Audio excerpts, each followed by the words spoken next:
사랑의 쌀 나눔 운동본부가 올 한 해 후원과 봉사로 나눔을 실천한 사람들에게 감사의 마음을 전하는 사랑의 쌀 나눔 대상 시상식을 개최했습니다.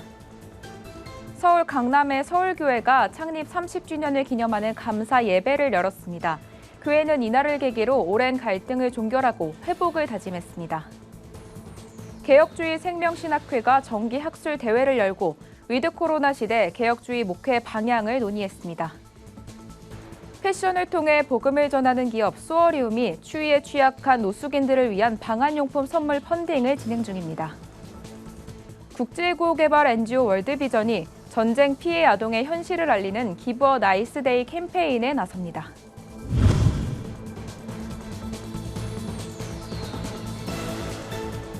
여러분 안녕하십니까? 구티비 뉴스입니다. 올 한 해 우리 주변 소외 이웃들을 위해 나눔을 실천한 사람들에게 감사의 마음을 전하는 사랑의 쌀 나눔 대상 시상식이 개최됐습니다. 이날 시상은 사랑의 빨간 밥차를 통해 꾸준한 나눔을 실천한 봉사 부문과 후원 부문으로 나누어 진행됐는데요. 수상자들의 아름다운 선행이 많은 이들에게 귀감이 됐습니다. 시상식 현장에 박지연 기자가 다녀왔습니다. 사랑의 빨간 밥차를 통한 무료 급식으로 소외된 이웃들에게 꾸준한 나눔을 실천한 사람들에게 감사의 마음을 전하는 시상식이 열렸습니다. 특히 올해는 코로나19로 나눔 사역에 많은 어려움이 있었지만 따뜻한 정을 나눠준 봉사자와 후원자들로 인해 하루도 거르지 않고 취약계층에게 무료 급식을 나누는 게 가능했습니다. 이날 시상식은 무료 급식 나눔을 실천해온 봉사 부분과 꾸준한 지원으로 힘을 보태온 후원 부분으로 나누어 진행됐습니다. 봉사 부분 대상의 영예는 인천 서구 제1지부 김정봉 지부장이, 후원 부분은 주식회사 K세운건설 유진현 회장에게 돌아갔습니다. 사랑의 쌀 본부에서 행하는 모든 일을 이행하면서 제 자신의 은혜를 받고 제 자신의 마음속에 큰 기쁨을 제가 누릴 수 있어서 너무나도 감사합니다. 누구를 돕는 것이 아니라 제 자신의 일이고 제 자신의 기쁨이라고 생각하고 앞으로 이런 일에 더욱 최선을 다해서 일을 하려고 합니다. 당연히 할 일이라고 저는 생각을 하고요. 그 일이 비단 우리 일만이 아니라 이게 더 사회에 더 좀 희생하고 봉사하고 나누는 그런 모습이 돼야 된다는 생각을 갖고 있고요. 그 밖에 시상식에는 따뜻한 선행으로 사회에 큰 귀감이 된 사람들에게 전해지는 국회의장상과 보건복지부 장관상 등도 수여됐으며 수상자들을 축하하는 특별 공연도 이어졌습니다. 사랑의 쌀 나눔 운동본부 이선구 이사장은 코로나19 상황 속에서도 소외된 이웃들을 돕기 위해 힘써준 많은 분들에게 감사드린다며 앞으로도 사랑의 빨간 밥차뿐 아니라 구티비와 함께 동역하고 있는 사랑의 쌀독을 통한 나눔 등에도 더욱 매진할 계획이라고 밝혔습니다. 우리나라 전체 쌀독으로 덮어서 어려운 분들한테 쌀 나눠주고 예수 그리스도의 사랑을 전해서 예수 믿는 사람들이 남다르다, 뭐가 달라도 다르다라는 소리를 온 국민이 할 수 있도록 이제 지구촌 사랑의 쌀 나눔 재단 일이 쌀독이 전국으로 확산되기를. 한편 사랑의 쌀 나눔 운동본부는 서울 인천 지역 취약계층을 대상으로 무료 급식 나눔과 생필품 지원에 힘쓰고 있습니다. 앞서 2월부터는 구티비와 국내외 1,004개 지부에 사랑의 쌀독을 세우는 것을 목표로 복음 사역에 힘쓰고 있습니다. 구티비 뉴스 박재현입니다. 대한예수교장로회 통합소속 서울교회가 교회 설립 30주년을 기념하며 특별 감사 예배를 드렸습니다.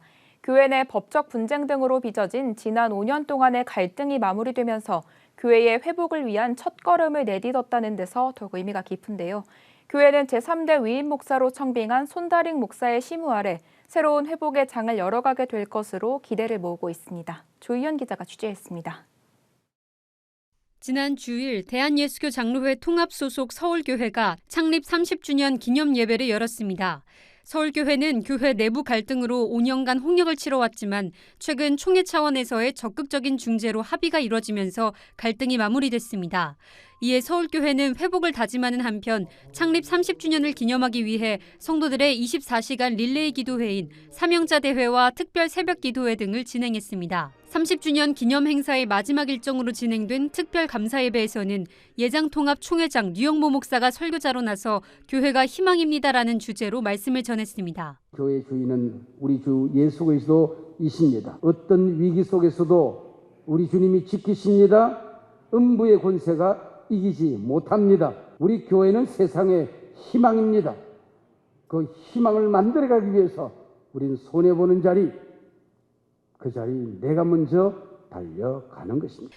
이날 설교 직후에는 지난 추수감사 예배에 모인 헌금 5천만 원을 코로나19로 어려움을 겪고 있는 미자립 교회들에 쓰일 수 있도록 총회에 전달하는 시간도 가졌습니다. 지난 21일 제3대 위임 목사로 취임한 손다림 목사는 앞으로 교회 내실화에 집중하며 이웃사랑 실천에 앞장서겠다고 밝혔습니다. 제도적인 정비를 하고 교회 안에 조직을 추스르고 또 성도들의 마음속에 있는 여러 상처들을 치유하고 이런 1차적인 집중을 하려고 하고 특히 강조하는 것 이제 교회의 공공성 강화 또 지역 안에서 역할 강화 교단 안에서 또 우리가 져야 될 책임을 잘 지는 것. 이번 창립 30주년을 계기로 서울교회가 지난 상처를 딛고 화합해 한국교회와 세상 속에서 선한 영향력을 끼치며 성장할 수 있길 기대해봅니다. 구티비 뉴스 조유현입니다. 개혁주의 생명신학회가 제24회 정기 학술대회를 열고 온택트 시대 목회 방향을 제시했습니다. 이날 학술대회에선 한국교회 성도들이 재난 속에서도 신앙을 잃지 않도록 이전의 목회 방식에서 벗어나 새로운 목회적 대안을 찾아내야 한다는 제안이 나와 이목이 집중됐습니다. 김예지 기자가 보도합니다. 개혁주의 생명신학회가 제24회 정기 학술대회를 열고 위드 코로나 시대 개혁주의 목회 방향을 논의했습니다. 개혁주의 생명신학과 온택트 시대 목회란 주제로 열린 이번 학술대회에선 한국교회가 개혁주의 생명신학의 7대 실천 운동을 감당하며 사회의 모범이 돼야 한다는 내용이 강조됐습니다. 기조 강연을 맡은 숭실대학교 김영환 박사는 포스트 코로나 시대 교회는 비대면과 대면을 동시에 수용하게 될 것이라고 말했습니다.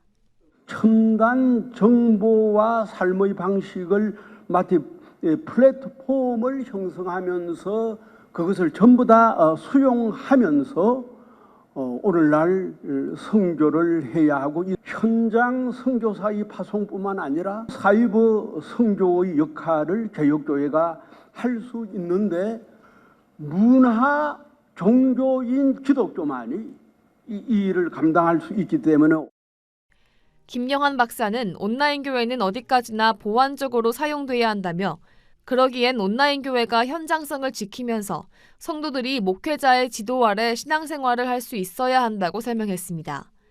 이어 백석대학교 공규석 교수가 온택트 시대의 위기, 목회적 대응과 개혁주의 생명신학 실천이란 주제로 강의를 전했고 비대면 상황 속 백석대학교회가 시도한 실제 사례들을 제시했습니다.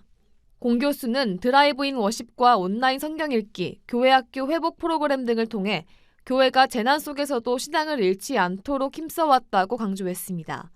그러면서 한국교회가 이전의 목회 방식에서 벗어나 새로운 목회적 대안을 찾아내 위기를 기회로 만들길 바란다고 덧붙였습니다.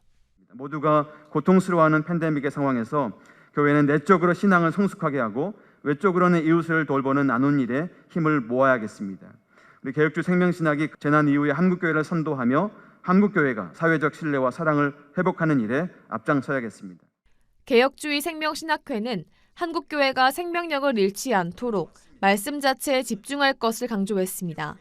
신학회 측은 모이기에 힘쓰라는 성경 말씀에 따라 성도들이 함께 모여 교제할 수 있는 다양한 방법을 목회자들이 함께 고민하길 바란다고 조언했습니다. 구티비 뉴스 김예지입니다.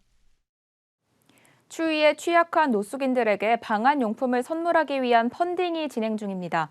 펀딩은 패션을 통해 복음을 전하는 단체인 수어리움 방건태 대표가 기획한 것으로 경량 패딩 조끼와 패딩 목도리를 구매하면 그 개수만큼 노숙인들에게 기부되는 방식입니다. 펀딩은 100만 원을 목표로 시작해 오픈 5시간 만에 100%를 달성했으며 현재 204%가 모였습니다. 내달 13일 마무리되는 펀딩을 통해 기부되는 옷들은 수어리움이 25일 크리스마스에 노숙인들을 직접 찾아가 전달할 계획입니다. 국제구호개발 NGO 월드비전이 29일부터 이상엽 홍보대사와 함께 전쟁 피해 아동의 현실을 알리는 캠페인에 나섭니다. 이번 캠페인은 2019년부터 진행하고 있는 전쟁 피해 아동 보호 캠페인의 일환인 기부어 나이스데이입니다. 월드비전은 캠페인 소개 페이지 빼앗긴 아이들을 열고 아이들의 이야기를 전할 계획입니다. 월드비전 조명환 회장은 전 세계 어린이 6명 중 1명꼴로 확인되는 전쟁 피해 아동을 위해 목소리를 더해준 이상엽 홍보대사에게 감사하다고 말했습니다. 비전 커뮤니티 교회가 28일 설립 27주년을 맞아 성전 이전과 입당 기념 감사 예배를 드렸습니다. 이날 예배에는 백석총회 부총회장 김진범 목사가 말씀을 나누고 구티비 김명전 대표이사가 축사를 전하는 등 교계 인사와 성도 200여 명이 참석해 은혜를 나눴습니다. 비전 커뮤니티 교회 성두현 목사는 27년 청년의 때에 새로운 제도약의 기회를 갖게 돼 감사하다며 새 성전에 입당하며 꾸린 최첨단 영상 아트홀에서 다음 세대를 세우는 운동에 전력하겠다고 전했습니다. 오케스트라 지휘자이자 톤 마이스터인 바리톤 장기훈 교수가 독청의 러브 앤 쉐어링 페인을 지난 26일 개최했습니다. 지난 2016년 대한민국 민간 교향악단 최초로 독일 베를린 필하모니 콘서트홀에서 지휘한 장 교수는 이번 독창회가 소리에 대한 꾸준한 연구를 음악 예술 세계로 승화시키기 위한 노력의 결실이라고 평가했습니다. 구티비 글로벌 선교 방송단 선교 기자로도 활동하고 있는 장 교수는 이날 독창회에서 성가를 비롯해 독일, 영미 가곡과 한국 가곡 등을 선보였습니다. 오늘의 이슈 포커스입니다. 정부가 새로운 변이 바이러스인 오미크론 출현의 여파로 금융시장의 변동성이 단기적으로 커질 수 있다고 우려했습니다. 이혁원 기획재정부 제1차관은 29일 거시경제금융점검회의를 열고 이같이 밝혔습니다. 이 차관은 오미크론 변이의 확산 추이와 위험성 등에 대한 명확한 분석이 나오기 전까지는 단기적으로 국내외 금융시장의 변동성을 확대시킬 수 있는 불확실성 요인으로 작용할 가능성이 있다며 국내외 금융시장에 대한 24시간 모니터링 체제를 가동하고 필요시에는 선제적으로 대응할 것이라고 말했습니다. 코로나19 소상공인 손실보상 대상에서 제외된 업종에 대한 일상회복 특별융자 신청이 29일 오전 9시부터 시작됐습니다. 신청 대상은 올해 7월 7일에서 10월 31일 정부의 시설 운영 및 인원 제한 조처를 이행해 매출이 줄어든 소상공인 약 10만 명으로 결혼, 장례식장, 숙박, 관광, 여행업 등이 해당합니다. 정부는 총 2조 원을 투입해 소상공인 1명당 2천만 원 한도로 1%의 초저금리 대출을 지원하게 됩니다. 경찰이 이르면 2025년부터 고령자 조건부 운전면허를 도입하는 방안을 추진합니다. 경찰은 2025년 고령자 조건부 운전면허를 현장에 적용하는 것을 목표로 내년부터 3년간 가상현실 기반 운전 적합성 평가 방안을 마련하기 위한 연구 개발을 진행합니다. 경찰 통계를 보면 2018년 기준 연령대별로 면허 소지자 1만 명당 교통사고 유발 건수는 65세 이상이 92.74건으로 30대 49.77건보다 2배 가까이 높습니다. 해외 일부 국가에서도 운전 허용 구역을 제한하거나 주간 운전만 허용하는 방식으로 고령자 조건부 운전 면허를 시행하고 있습니다. 2014년 세월호 참사 이후 7년 넘게 끊긴 인천에서 제주 뱃길을 이을 여객선이 다음 달 10일 취항합니다. 인천해양수산청에 따르면 인천에서 제주 여객선 사업자인 하이덱스 스토리지는 새로 건조한 비욘드 트러스트홀을 현대 미포조선으로부터 인수해 다음 달 1일 오전 인천항으로 옮깁니다. 이어 시험 운항과 운항관리 규정심사, 선장 적성심사, 본 면허 취득 등을 거쳐 다음 달 10일 인천에서 제주 항로에 취항할 예정입니다. 이슈 포커스였습니다. 구티비 월드와이드입니다. 세계 곳곳에서 신종 코로나 바이러스의 새 변이 오미크론 감염 사례가 발견되면서 비상이 걸렸습니다. 2주 남짓한 시간에 남아프리카 공화국을 비롯해 영국과 독일, 이탈리아, 호주, 홍콩 등 전 세계 최소 12개국에서 감염자가 확인되고 있습니다. 과학계 일각에서는 오미크론의 전파력이 델타 변이의 5배까지 높을 수 있다는 추정이 나오고 있습니다. 특히 홍콩에선 대면 접촉이 없었던 호텔의 투숙객 2명이 오미크론에 감염되면서 공기를 통해 전염될 수 있다는 이야기도 나오고 있습니다. 한편 백신 업체들은 신규 변이 대응 전략에 착수하고 모더나는 60일에서 90일 사이에, 화이자는 100일 이내에 백신을 개발해 출고할 예정이라고 밝혔습니다. 이처럼 급속도로 새 변이 오미크론이 퍼져나가면서 이스라엘은 외국인들이 자국에 들어오지 못하도록 2주간 국경을 전면 봉쇄했습니다. 오미크론이 발견된 이후 국경 봉쇄 조치를 취한 건 이스라엘이 처음입니다. 사생활 침해 논란을 일으켰던 전화 추적 시스템도 재가동됩니다. 추적 대상은 여행 금지국에서 귀국 후 확진 또는 오미크론 변이 감염 등으로 한정할 것으로 알려졌습니다. 또 여행금지 대상 아프리카 국가도 50개국으로 확대하는 등 변이 유입 차단에 나섰습니다. 현지 시간 28일 남미 페루에서 규모 7.5의 강진이 발생했습니다. 지진은 인구 5,700명이 사는 바랑카에서 북쪽으로 45km 떨어진 곳에서 일어났으며 페루 중북부 지역에서 광범위하게 진동이 느껴진 것으로 전해졌습니다. AP통신은 이번 지진으로 400년 이상 보존됐던 14m 높이의 교회탑이 무너졌다고 보도했습니다. 다만 지진의 진원지가 112km로 매우 깊어 피해 규모가 상대적으로 크지 않을 것으로 예상되고 있습니다. 성장률은 둔화되고 청년 실업률은 높아지면서 중국의 국가공무원 응시자가 사상 첫 200만 명을 돌파했습니다. 지난 28일 치러진 중국 국가공무원 시험 거카오 응시자가 작년에 157만 명보다 35% 급증해 사상 첫 200만 명을 넘어섰습니다. 3만 1,200명 채용에 212만 3천 명이 응시해 경쟁률은 68대 1을 기록했습니다. 이를 두고 사우스차이나 모닝포스트는 중국의 성장률 둔화, 청년 실업률 증가 속에서 안정적인 직업을 구하려는 바람에 철밥통으로 통하는 국가 공무원의 인기가 꾸준히 상승세라고 전했습니다. 월드와이드였습니다.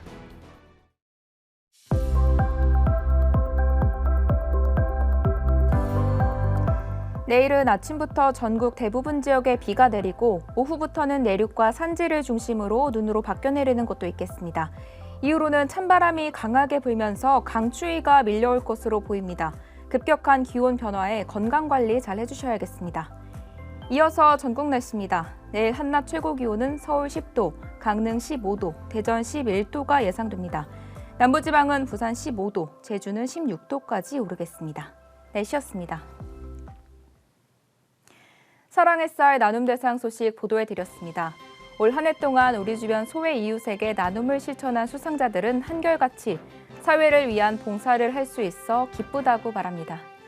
본격적인 추위가 곧 시작됩니다. 이번 연말엔 관심이 필요한 곳을 찾아 따뜻한 손길을 보내고 기쁨을 누려보시면 어떨까요? 이상으로 뉴스를 마칩니다. 오늘도 함께해 주신 여러분 고맙습니다.